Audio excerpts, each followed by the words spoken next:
Hello, Locarno. I can feel the warmth. I can feel the heat. I can feel the love. I can feel the love. It's a great pleasure for me to have you here so numerous. And I know what you're waiting for, and I'm going to call him. Please welcome Sharoukhan.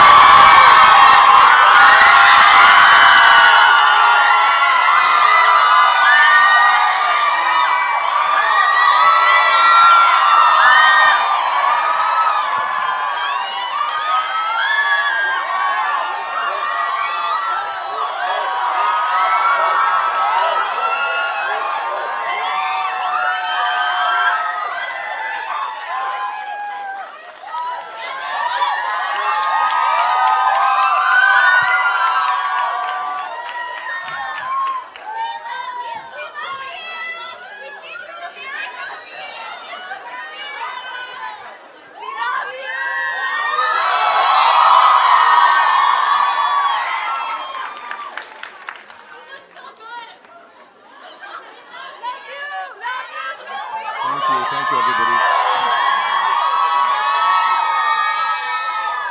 Good afternoon, and thank you, everyone, and thank you for loving me so much, and thank you for finding me good looking, and it's really nice to be here. I never expected, and it's nice and cool also. I want to thank everyone here in Locarno at the 77th edition, especially Jonah and Maya Hoffman, and everybody who's been involved with this. Thank you for having me over here. It's been a wonderful 3 days, and it's so lovely to see all of you. Thank you.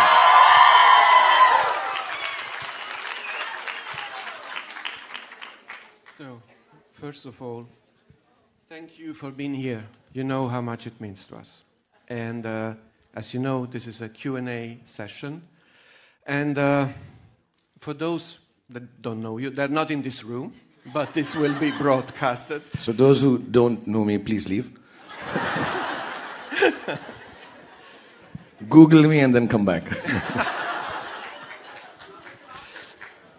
So I would love to begin with a very easy question, and I would love to know, when did you first become aware that you were in love with cinema, and how did that happen?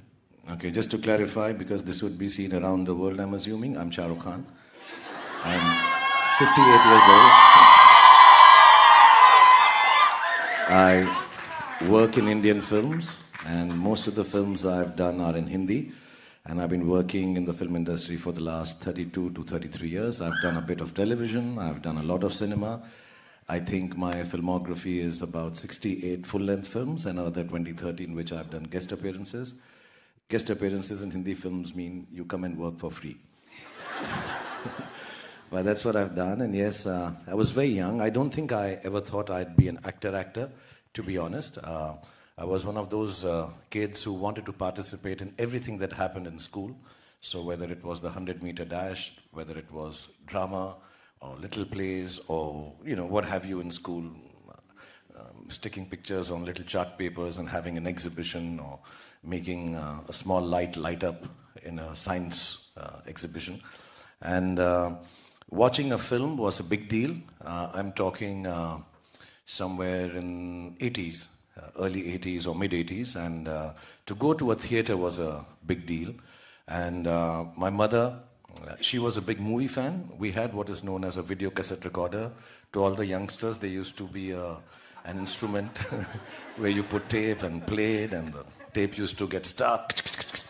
It wasn't like a hard disk that you have, and it was a big thing to own one. And we were very poor, but I think my mother's sister was very rich. So she gifted us one. So it was in her room. And in India, and I think in most of the culture that we follow, I'd like to say it in Hindi, we believe that there is heaven under the mother's feet. Maa ke kadmon ke niche jannat hoti hai. And that's what my mother told me every time, and said, press my feet. So at night I would press her feet. And when I would do that to put her to sleep, the television and movies used to go on. And if you were not, if you didn't, you used to get older movies for 1 rupee or 2 rupees, the newer ones for 10 rupees. So you just watched movies after movies. So I started liking films then.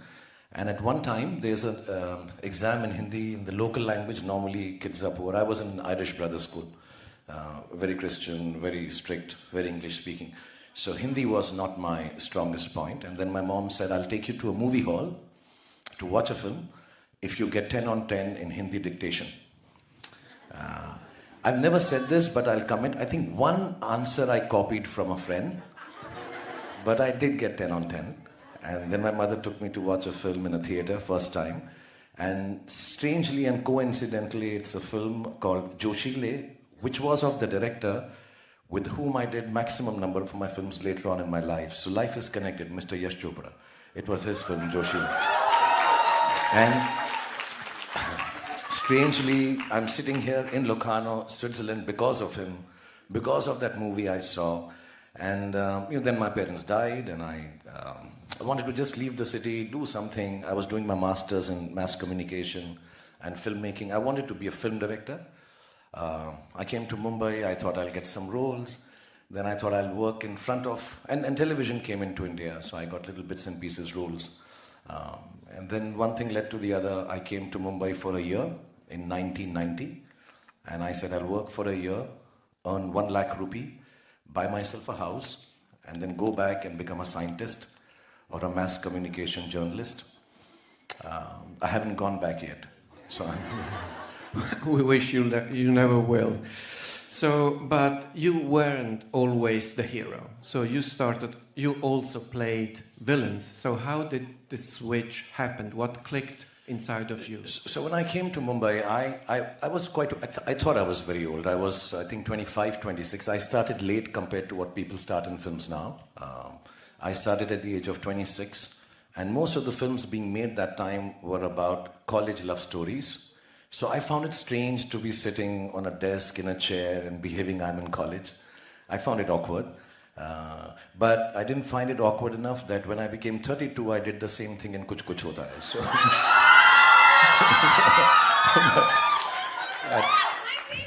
I know.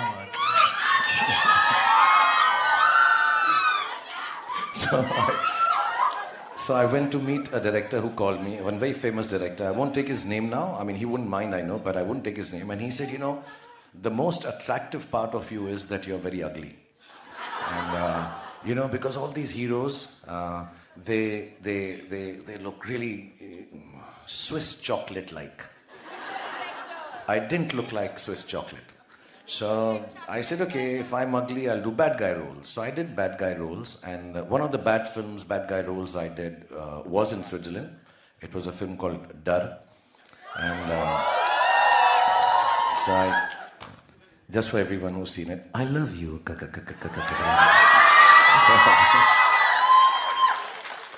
So I came here, and I think being in Switzerland and drinking your milk, I became chocolatey. Because while I was finishing that, I remember Mr. Yash Chopra telling me that I want to cast you in a love story. You don't look such a bad guy. And he made DDLJ with me. And so, yeah.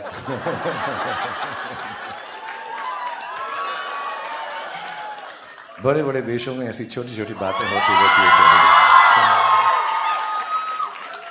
Yeah, so then one thing led to the other, then I became the good guy. And now I'm the good guy sometimes, the bad guy sometimes, or a mix of both the guys sometimes. Biggest superstar in the world! Yeah!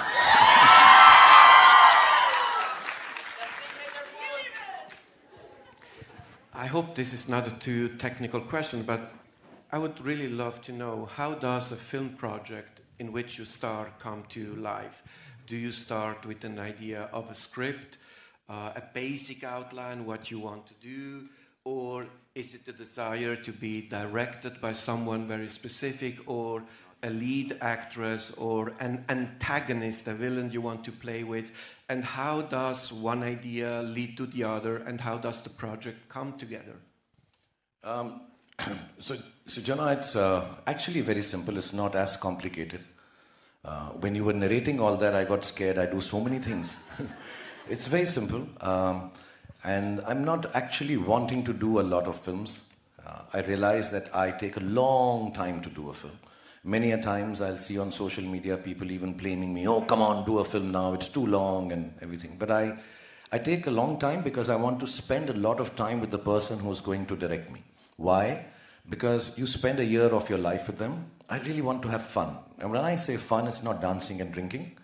It's just talking about films, getting to know each other. So when we are on sets, we have a good time. Because I think the love that you have on sets making a film permeates through the screen and goes to the people. So I really want to enjoy that process. I do 1 film, 2 films in a year. So I spend a lot of time. That's why sometimes I'm even blamed for working with friends again and again. But I've already worked with them. I'm comfortable. So and I'm sitting, I finished Jawan last year and Donkey. Now there's a certain kind of film I want to do, where maybe it's more age-centric and I want to try something. For 6-7 years I've been thinking about it. And I mentioned it to Sujoy one day. We were sitting, he works with us in our office, he's made some films for us. And he says, sir, I have a subject.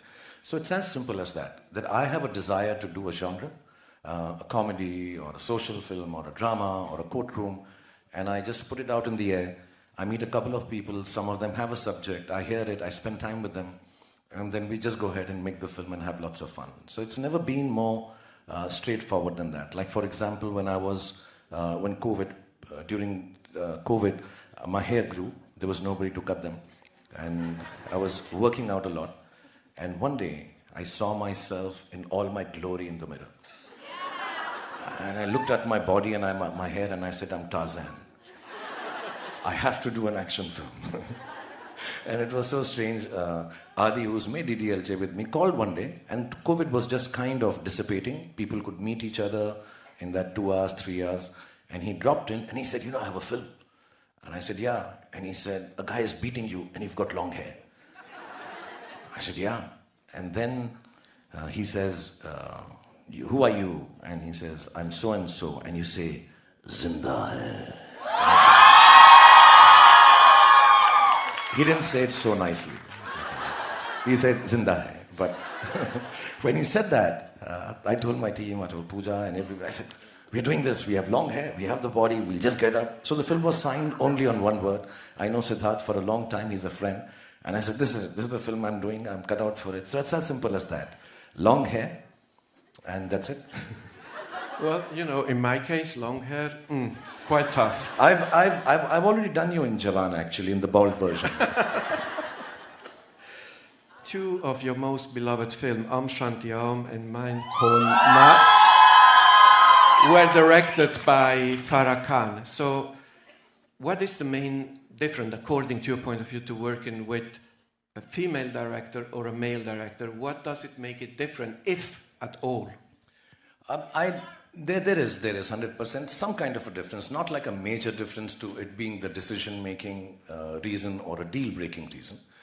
I do find, having worked a lot with women as actresses, as producers, as directors, I do find them a little more sensitive, a little more nuanced. Men, guys, this is not negative for you, because I'm sure your girlfriends and your wives are saying this to you every day. Yeah. Men compartmentalize their feelings. Oh, you don't understand. I want to not fight about just this thing, I want to fight about everything that has happened over the years. So men can compartmentalize and say, but we were fighting about this. Why has this come into it? But women are more nuanced and overarching. They go all over the place. So I think I enjoy working with women because of the sensitivity. Of also, to be honest, I don't want to belittle the importance of some of great directors who are also very nice optically, like Mr. Sanjay Leela Bansali or Karan Johar. They're very beautiful when they put on screens. Mani Ratnam. But women also make the films look nicer. I don't know, whether it's the colors. And again, not to take away from all the great male directors I've worked with, and I don't want to sound inappropriate. Anybody on social media finds this inappropriate, please don't. They do smell better. Which you'll understand, Nazaro. He's a smell fiend. He just wants to have good perfume and smell and all. So you'll understand. They smell nicer. They have shampoo in hair. It's just nicer atmosphere. They laugh more. And Farah especially, to be honest, used to feed us very well. And she's got a great sense of humor. So it's great fun having done Om Shanti Om and Mehuna and even Happy New Year. She's a fun person to work with, but there is a little difference. Having said that, I am more in touch with my feminine side, I feel. See the way you and I are sitting? Yeah, with Pinky up. So we are more in touch with my feminine side, so I'm not too much into machismo and, guns and fighting. So I like to hear girls talk, and I enjoy more with the girls, yeah. But, I mean,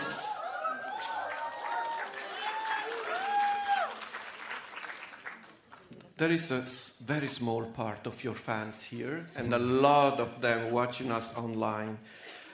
But you've made in Fan a very interesting film about how you can worship an image or what you think what an actor is. And you played both parts. And it's a very complex film and also very dark. And for someone like you, how difficult was it to tap into these darker zones of what it is that makes the public image of Shahrukh?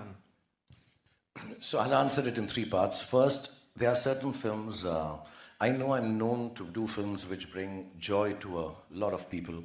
I want films to be hopeful. I want films to be happy. I think storytelling should lead to something which touches people's lives in different facets.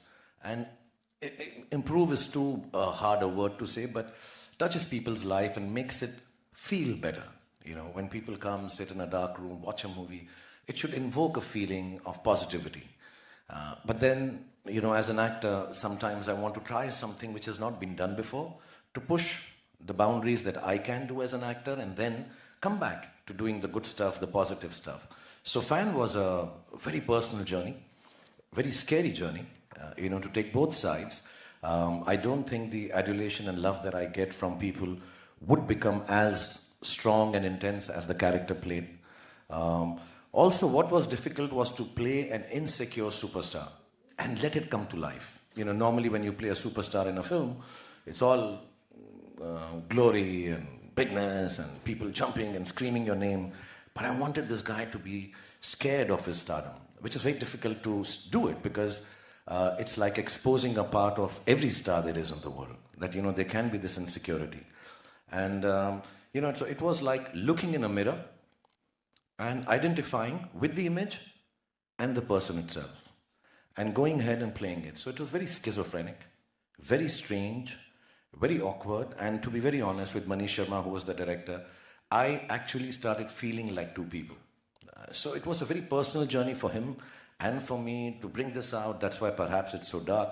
And I do believe films which become too personal, become too complicated, and storytelling should be simple, straightforward, honest, from the heart. So I think Fan became too complicated. That's why not too many people enjoyed it. And it's scary as hell, to find someone like that coming to your house, breaking things and, doing what he was doing and still madly in love with you. To meet someone who could go there and still be loving you so much, with so much purity. So the question was, is that love? That you go to extremes to, get it, even if it's negative? Or is love what we normally talk about, all flowers and roses and singing and dancing and memories? So it was a strange journey, very difficult to do. I felt very bad it didn't do well because those prosthetics were really 3 hours, 4 hours I used to wear that jaw. And aside, I should tell you, it was done by a gentleman, very well-known prosthetic artist called Greg from Hollywood.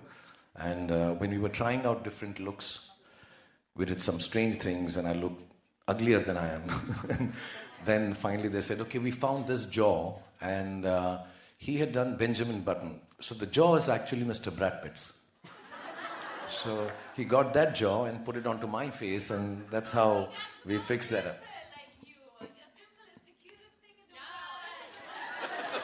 I'll tell Mr. Brad Pitt you said that, okay.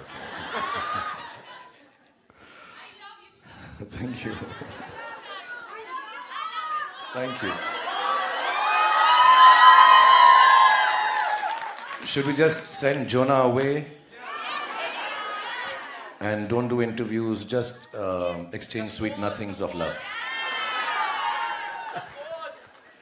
So, having spoken about this relationship with your fan base and when did it actually dawn on you that your status was becoming something different than just a very well-known actor, a very beloved one? When did you actually understand that something was going on, something that wasn't there before? And how did you adapt to that, to this change? I'm asking this because I was just wondering if it happened at all or if it... No, John, I come from a background where, for me, being able to entertain people when they come in touch with me every moment is the most extreme important thing. There is nothing more important. So if I'm here and these people have come from all over to sit down and watch an interview, I want them to take away something which is entertaining. It could be a sad entertainment, it could be good entertainment, it can be romantic entertainment. And for me, I've always never understood the stardom part of it. So I come and I try and give joy. I fall, I somersault, I run, I fight, I sing, I romance, I become a bad guy. And then I try to give joy in whichever way I'm like a monkey. I want to do anything that will give you joy. And then when people get joy, they like me back. And that liking becomes to adulation and adore me and love me. And say, okay, this is nice, he gives us joy. We have a life. All of them have a life. I have this life where I'm doing a job also. And they take time out from their jobs, from their life, sit down for 2 hours, get happiness, and respond back to it by saying, we love you. Stardom is just a circumstantial, consequential byproduct of this. It has nothing to do with me and them. That just is because you have to, like I said, compartmentalize everything. So that's a different person. That's a different thing. It has nothing to do with what I do and what they do. So I've never thought of stardom as anything important. Yes, I respect it a lot. It has given me a lot of recognition, love, monies. My family feels happy because of it. But beyond that, stardom is not something that I carry as the first thing when I walk into a room. For me, I've always said this, it's an old thing I always felt. To me, I wear stardom like a t-shirt, not like a tuxedo. It's not important. And it's there, I'm careless about it, and it's very nice, and I hope it remains. If it's not there, will this love change? I don't think so. So stardom has never... But yes, I do know that, sometimes I meet people, and I've done a film 10 years ago, and they say, we got married, and I saw this guy, and I married him because after seeing so-and-so film, it didn't turn out well, but it had nothing to do with the film. I still had a good time. And some people, I read a book just now by some lady which said, young girls started wanting to do something because they were inspired by the story of this guy who comes from nowhere and achieves something in life. So those things make me realize it's an important thing. I need to respect it, love it. I need to not understand it, own it, or believe this is what I am. I think the day I stop being able to give joy, stardom won't matter even if I'm a bigger star.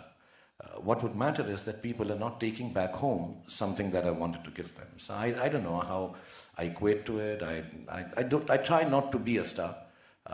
I try to be just myself as I am on the screen and off screen, and it works better for me. This answer is why we love you. Huh? This answer is exactly why we love you.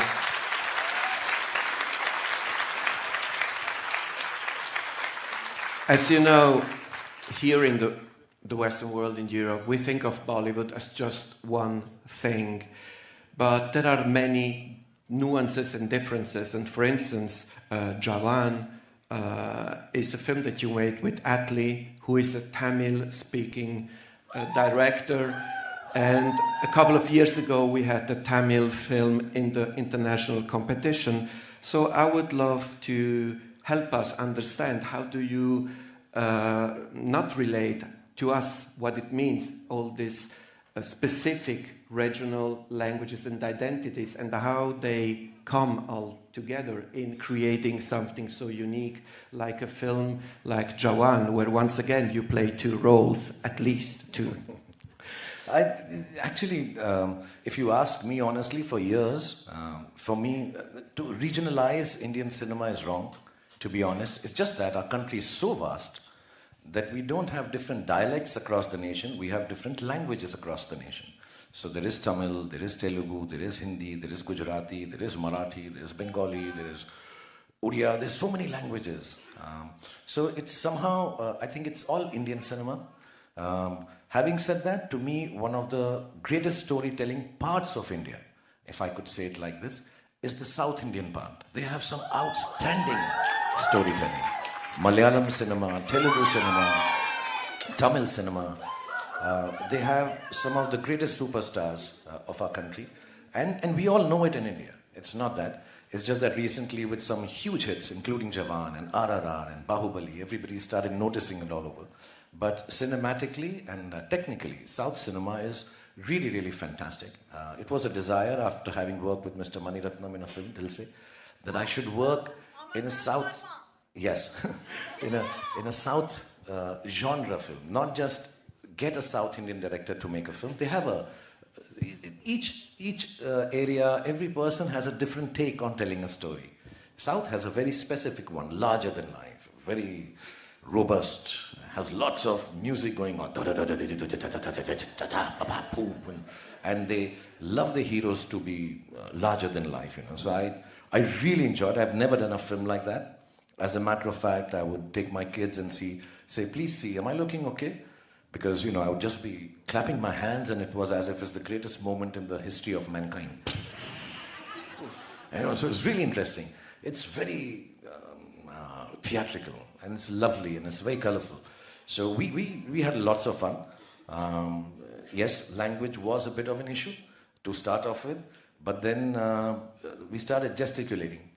I would look at Atlee, who's a wonderful guy. He incidentally also had a baby while we were making the film.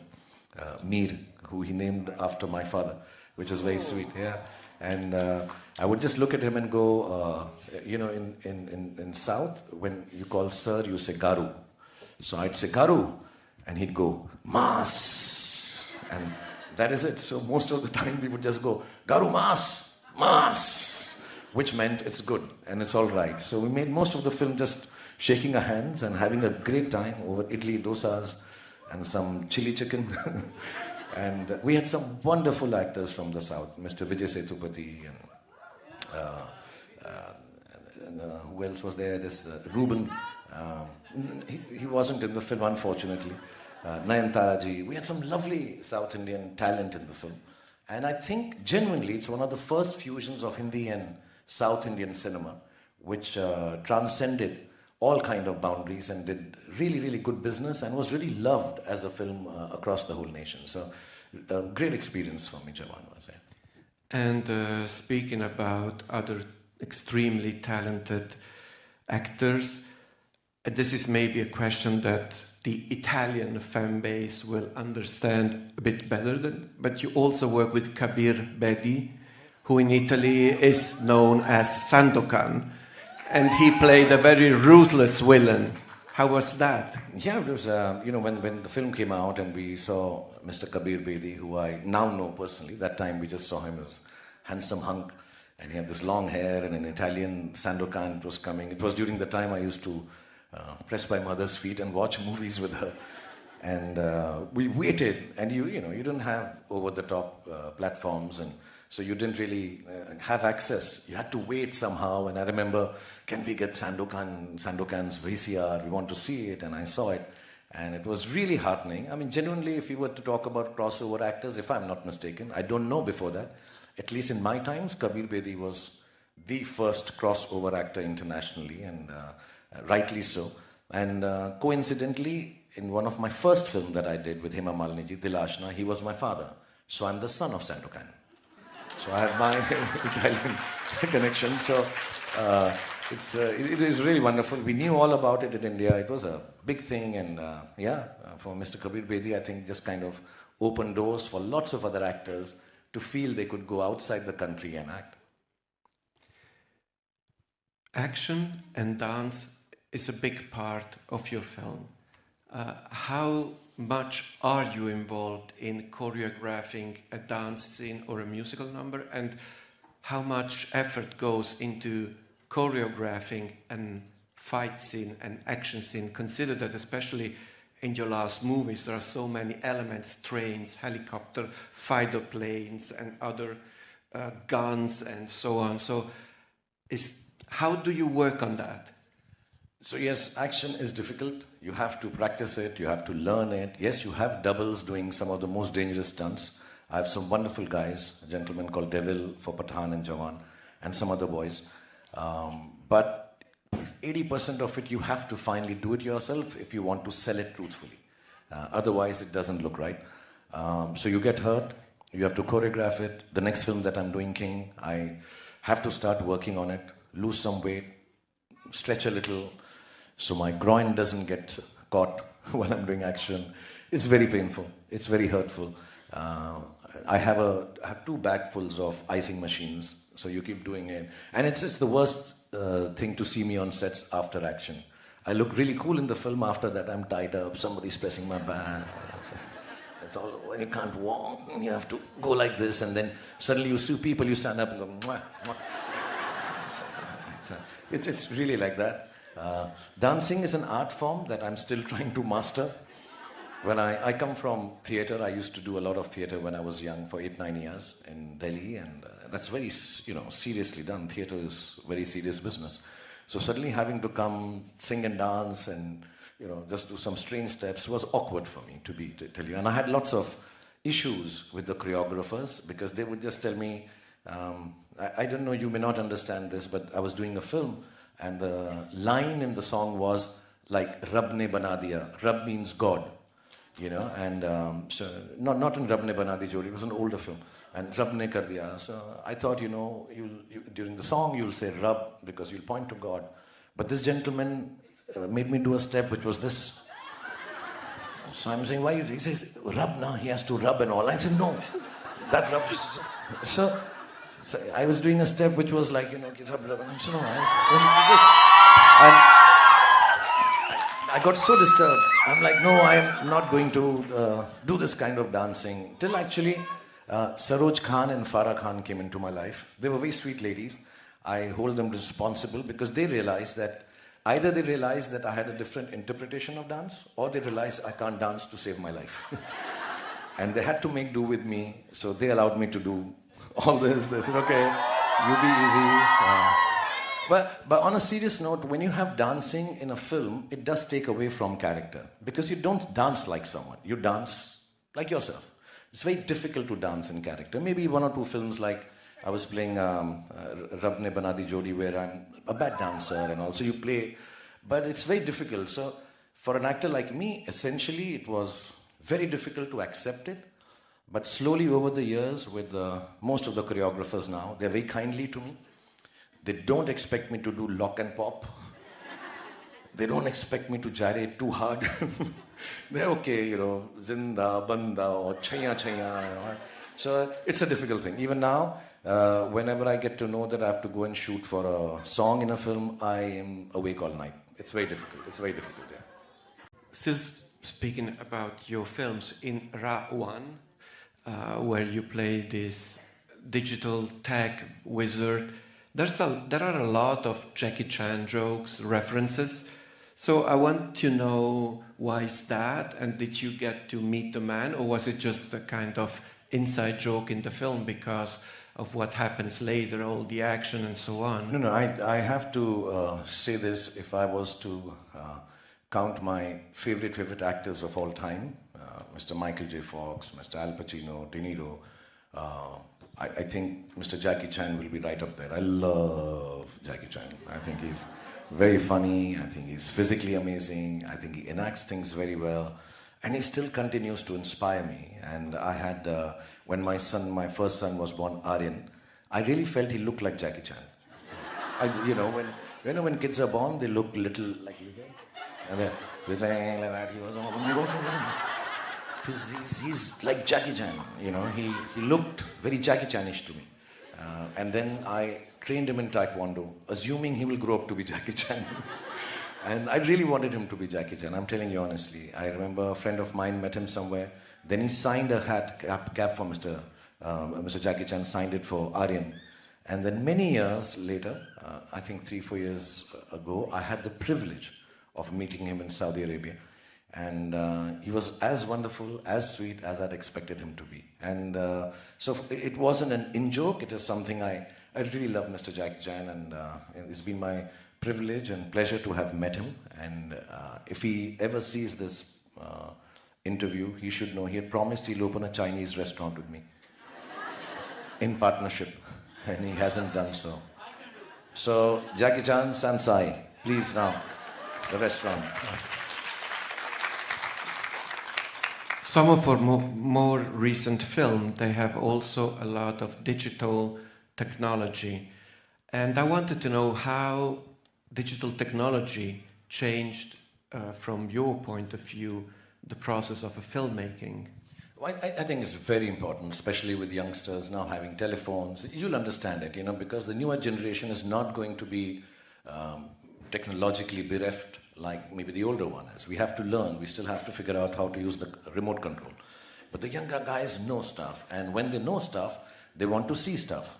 And when they want to see stuff which is larger than life, more imaginative, bigger, better, I think technology will make it's just one line. What you can imagine, you can show. And I think that's very important. So there are some storytellings which require technology to us. Even Fan, finally after wearing all that makeup, we had to touch it up so it doesn't look unreal. You need technology for that. For flying, for fighting, for all the aircrafts. Just to make it clear, I didn't jump from the plane. Just so that, yeah. You didn't? I can, but that day I wasn't feeling like jumping from the plane. So it all helps. But having said that, I think at the end of it all, technology is going to be the backdrop, not the backbone of filmmaking. It will always be the nuances, the emotions, the thoughts, the basic simple truths of human beings, which is determination, hope, happiness, sadness, failure, success. I think those are the things which are going to mount a film on the back of technology. It's never going to be the backbone of great storytelling, is what my belief is. But as an assistance, as helping tell bigger, better, nicer, sweeter, cooler, imaginative stories, I think technology is really, really very helpful. And in the last 5 years, it has changed drastically. And I think next few years, even more.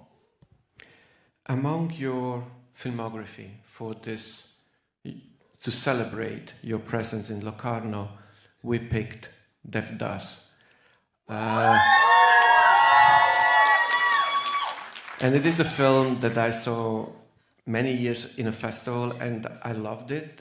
And I know there are some stories about it in Devdas, and maybe you want to share them with the...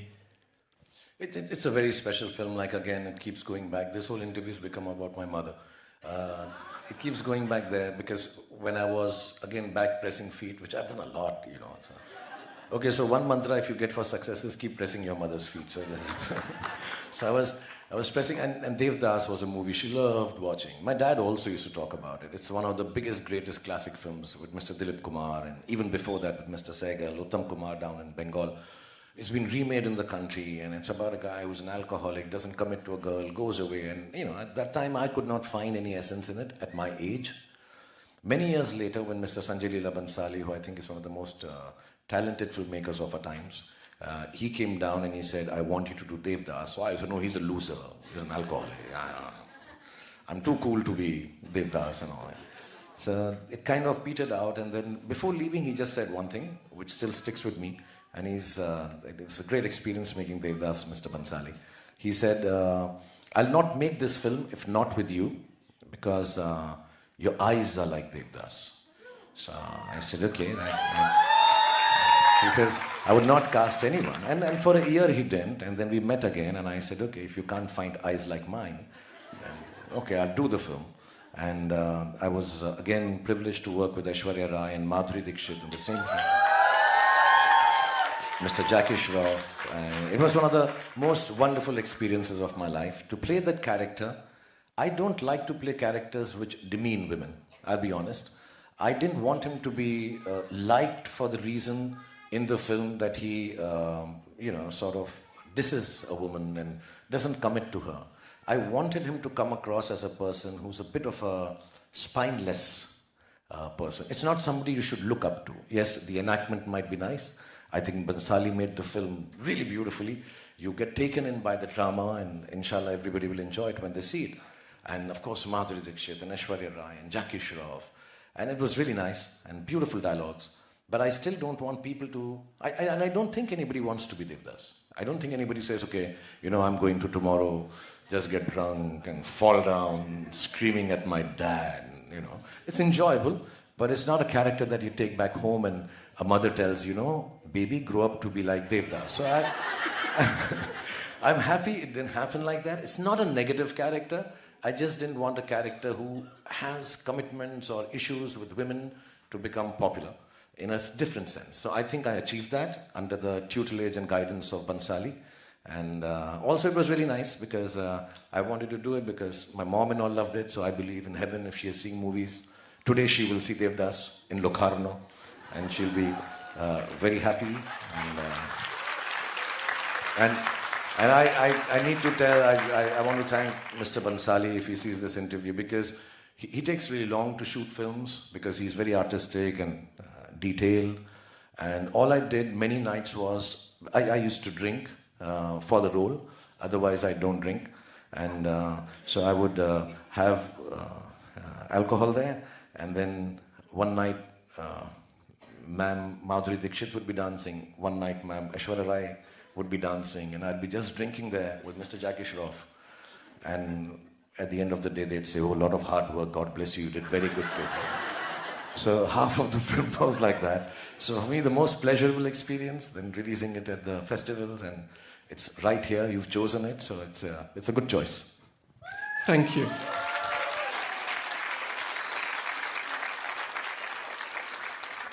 Let's get closer to home.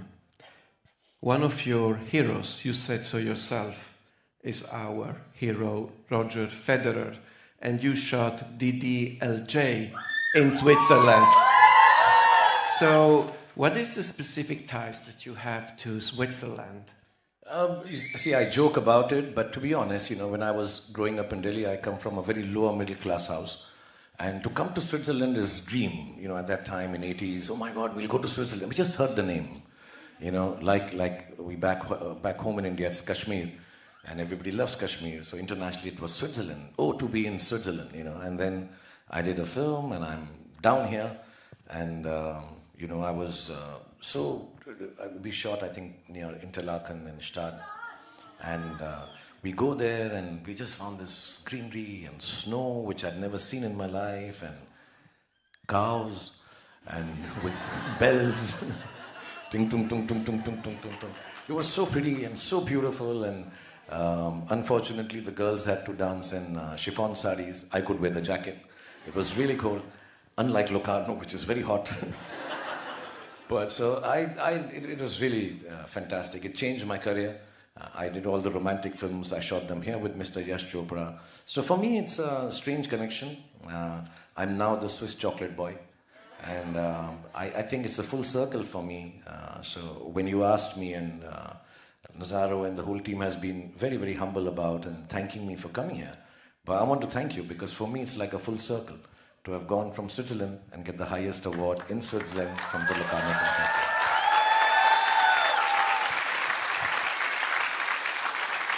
This is it. Now you pull some strings with Maya Hoffman and you and everyone, get me the honorary citizenship of Switzerland. Or get me to meet Roger Federer. Do something. Can you dance for us? We'll be charging money for that. After this, we are going to. Is that what you came for? You thought an interview would be that kind of an interview? The very last question of this session. Hang on. You have done a lot, okay? So when you embark on a new project, as we were speaking briefly yesterday, and I'm not giving anything away, so what is there that still pushes you forward besides this very beautiful idea of giving joy to the people that go see your films, what is it that drives you still? I think the essence is still that I really want to, I think, like I said yesterday, that cinema embodies many facets of life and so many emotions that it's very difficult, impossible for one person to be able to express all of them in one lifetime. I live with that hope that maybe I can keep on doing different films and, cry differently, laugh differently, fall differently, dance differently. I know I'm limited as an actor. I know I don't have the scope that other actors have, more talented than me. But I just don't want to give up. I just want to keep trying till I can. I think I can, like my family every day asks me that, how do you get up in the morning, wear makeup, and go do the same thing again and again for the last 35 years and not get tired? And genuinely, it's something that keeps me going. It keeps me happy. There is nothing that makes me happier than being on a set in a closed room with lights, and not because I'm the focus of attention, but because I know that I'm able to bring joy to someone very far away who I may never meet or see again, right? And also, if I don't do this, I don't know if I'll be able to keep. Just to put it out there, I think it's important that we have a very normal family life, out from outside, and I want people to know this because outside stardom and it's larger than life. People come out, thousands of people look at you, you wave out to crowds, and there's a lot of madness. It's like a rock star, and with my dashing, drop-dead, gorgeous good looks, but it can seem very alien and different, but it is not. The family is very simple, the kids are very simple. Like a father, I spend a lot of time with them. I want them to learn. I want them to be humble about the privileges they have because of me becoming a star. I want them to understand they have to come out of the shadow, negative and positive, of being a star's son. The wife is sweet, she looks after, she keeps balance. There's some wisdom there. There is some jokes there. So it's a very simple life. People who work with me, all of us here, we lead a very simple life. Because at the core of that simplicity is, for each one of us sitting here, we've been here for 3 days, back home, my whole family, the core is that there is somebody in this house who's been able to find a space, can do something, and wants to keep on doing it, but it brings happiness to someone somewhere. Don't let that come to rest. So everybody's very encouraging to me. My team is always encouraging me. Go on, do it. It'll look very good. I'm not going to dance, however much they encourage me. But I think it's very important for everyone to know that stardom is a byproduct of what I do. Being big, being famous, being rich is not the important part. It's an essential part.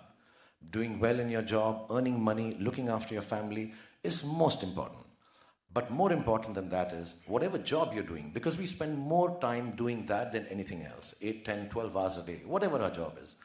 If you can change and touch people's life with your job, even if you're a bank teller, if you are a script writer, you don't have to be an artist to change people's lives. Whichever job you're in, if you're a chauffeur, if you're a bank manager, if you're a CEO, you will be able to touch people's lives. And if you're able to do that for a minute or a moment, I think it's a life worth having lived. And I think that's what, to me, makes me keep on going, makes me want to keep on going back on the set every morning. I hate wearing makeup, but I have to wear it. But you have to go do your things, you have to sweat it out, you have to enjoy yourself, because somewhere it'll touch somebody's life. And I think that's very, very happy place.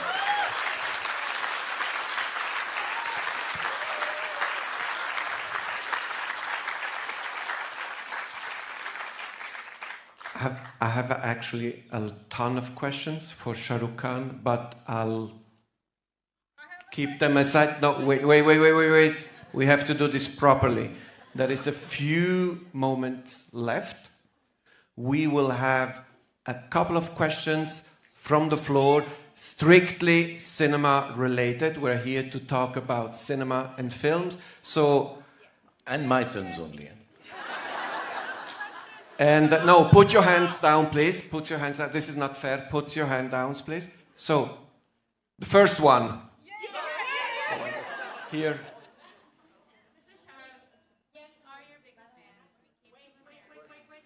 Wait for the mic. Wait for the mic. Mr. Sharoukhan, we love you so much. We came from America all the way for you. We've been your biggest fans since we were kids. Our question to you is, out of all the amazing roles you've done, which one personally impacted you the most? You've done the romance, the hero, the action. Which one impacted you the most? All of it impacted us. But personally for you, which one? What's your name? My name is Nabila, and this is Marouche. My name is Marouche. We came from Washington, D.C. for you. Marouche and Nabila. Yes. Thank you for We coming. love you so much. So I don't want to break your heart with this answer. I'll be honest, Nabila, because it's very important for me, and it's at variance with a lot of really wonderful actors, how I think about acting. I truly believe that when I'm doing a role, whether it's a Rahul or a Raj or a Devdas or Kali or whatever, I have to not believe in the character. I know a lot of actors take this very seriously. They get disturbed when I say this. I don't believe in the character. It's not important for me to believe in the character. It's important for me to make Nabila believe in the character. I have to make you believe. So a lot of people, when I finish a role, they say, has it changed your life? No. This is what I do. This is my job. This is what I was trained to do.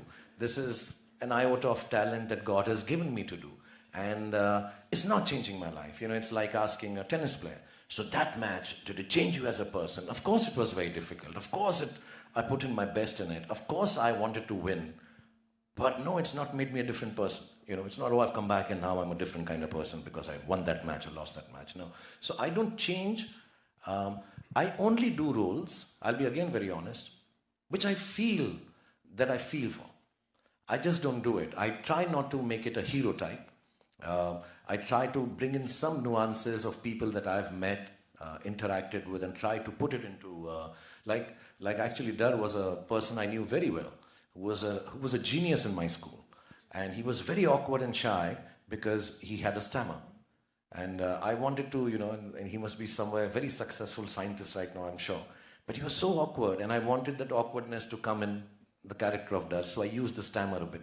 So I use nuances from things that have affected me, but no, a character has not really impacted me and changed my life completely, no. Unfortunately. Or maybe it will later. No. Put it down, otherwise it's not fair. Second question.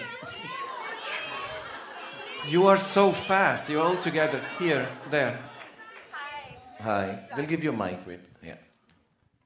Hi. Still representing America here. How was the iconic Sharoukhan pose invented? That what led to you finding that pose? What's your name? Prachi. Raji. Prachi. Rachi. P. Prachi. Prachi. Yeah, I don't know Prachi. The other day I was sitting with I really don't know. I have no idea. I think what happened is that you know, in movies, in Indian cinema, one of the things that you need to know initially in 90s is what is known as a dip. A dip is, you know, you just do it on one leg, and I know it just is. You stand there, and I may have forgotten it, so please don't laugh and all. But it's like, for example, hum me a song. Samindhi song. Chaliya. So you just have to keep doing this, right? And then I couldn't do that. And then I felt very ashamed of myself at night. And all night I kept doing this. I kept doing this in the room. Kept doing it. In the morning I came, and the choreographer, I remember, was Saroy. So I said, ma'am, ready? She said, haan, beta, you can't do that. So you just stand there and put your arms out. So I said, but I can do this and all. She said, no, we don't need it. It doesn't look nice on you. So she didn't do the dip. And then I just put my arms out. Then again I went to another set, and again it was a little difficult. And I turned to her or maybe to Farah, and I said, listen, let's cut it. Can I just put my arms out? And it kept getting arms out. And then I think because I was putting my arms out so much, I had to do it more intensely. Then I made it scientific. Then I started telling people, that you have to keep your right leg like this, go like that.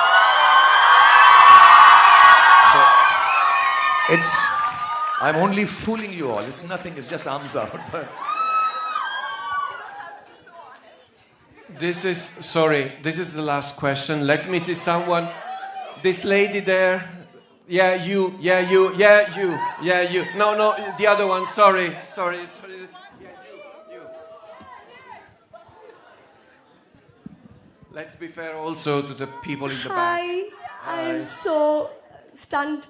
I'm sorry, let me take a breath. So first I would want to talk about my friend's painting. She's Italian and oh wow. she's... Is that a painting or a photograph? It's a painting. She did it in 2017 before even knowing that, she would meet you. So I would like to talk about that first. It's beautiful. Please go You ahead. have a question? Thank you. Yes, I have. Cinema sorry. related. Yeah. Sorry.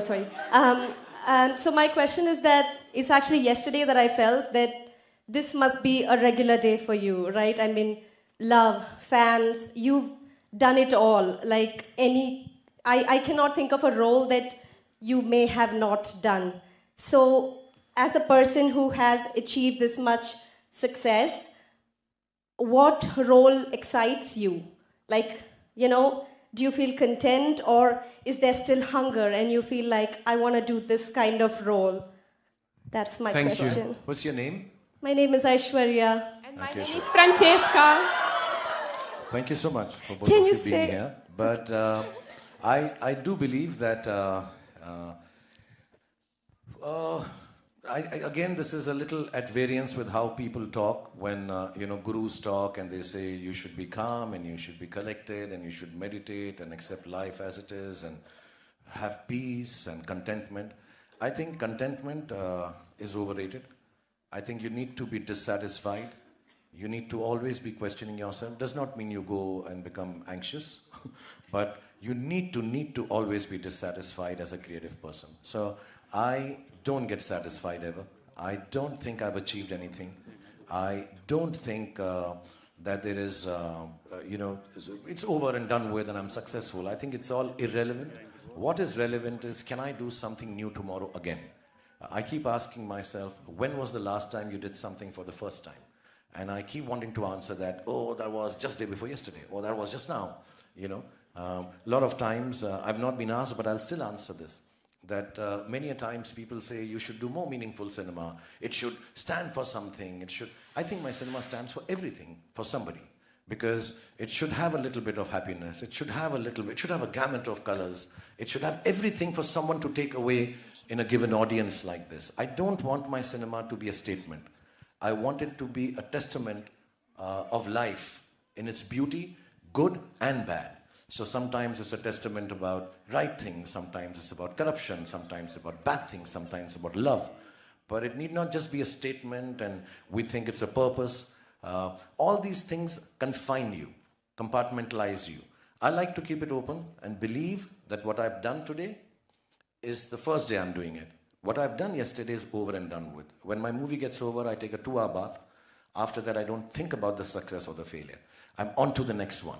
If I can't move on to the next one, I think I'll rust and I'll finish off. And I will say to all youngsters, please do not rest on your laurels. You will just have extra fat.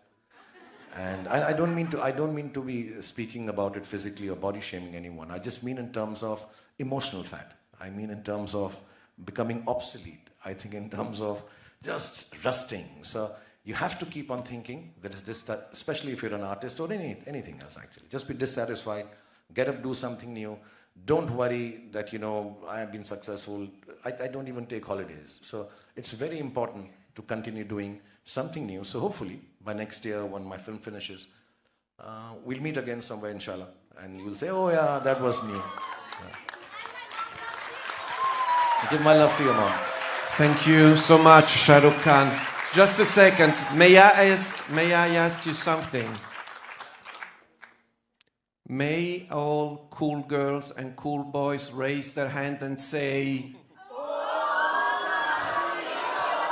you can do way better than that. Come on, raise up and say it again. Thank you very much.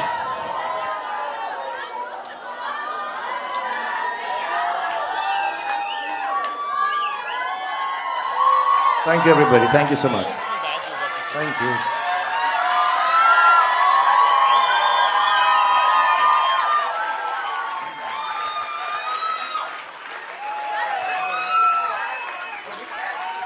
Do you have your telephone? Okay. Do we have a telephone of anyone from? Yes, just give me the picture so I'll.